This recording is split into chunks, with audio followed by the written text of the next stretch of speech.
Hey guys, let's go out and visit the bees. Snow's starting to come in again.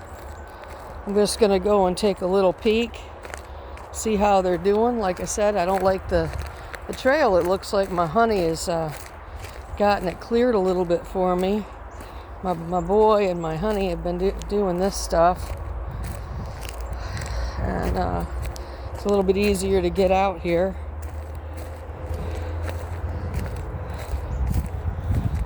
And here we go. Let's see how they doing. I don't have to check them or anything for... Oh, look what we got on the outside here. We know they're doing good because they've been taking cleansing flights. You see the waste product on the outside here of the hive. So that's a good sign. I think after a while you see there's some bees down on the ground. I think after a while, see that? So they're doing their cleansing flights, which means they come out and they've stored up all their waste materials, and they're coming out and they're dropping that when it gets a little bit warm. So if you're wondering what's going on inside these hives, guys, let me explain it to you. So we've got our queen bee, and our other bees, our other female bees that are in there with her, they're going to go ahead and ball up around her because they know if their queen doesn't make it through the winter, their hive is done for, because they need that queen to lay eggs to keep the progression going of bees for the next season. So the little kids next door, they're out there playing, so cute. And thought I was hearing things. There's little voices over there. So what's happening is all the bees are clustering up around the queen bee, and they don't go and sleep or go dormant or any of that. They're alive in there, and they're awake. And what's happening is they are balling up around their queen, and they're like wiggling their bodies so that they keep warmth around her. Now, when the bees on the outside of the ball or the cluster begin to get cold, they move inward around that queen, and then they start to warm up. And they keep switching off like that all winter to save their queen.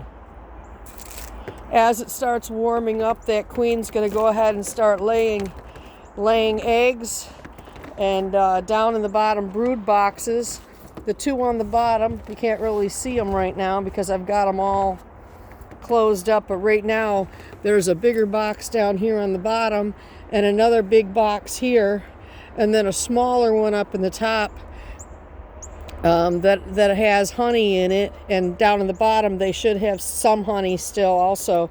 But what they do is they start eating the honey in the bottom box, and they stay clustered in that bottom box close to that honey so that they don't have to move far. And as that honey in the bottom box disappears, they'll move up into the next box, and then they'll start eating all the honey and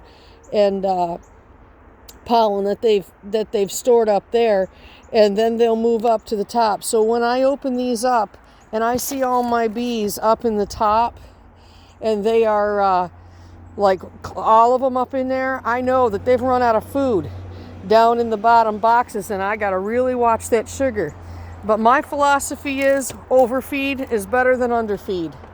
So it's that sugar that I've put in there is doing two things for me. It is keeping my bees nice and warm with, well, three things really. It's creating a barrier so the heat stays down in there, for one.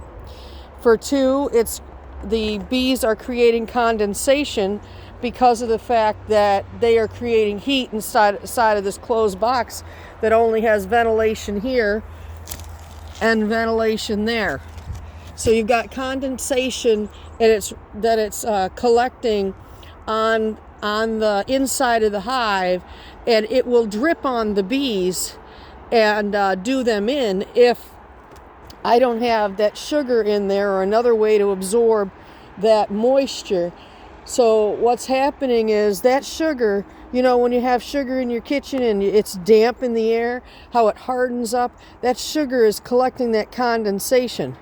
So that's what it's also doing, and it's feeding the bees when they get to the point where they have no more honey stores. So that's what's happening inside the hives right now. This is Grandma. I love you all. Thanks for subscribing. Thanks for following, and I'll see you soon.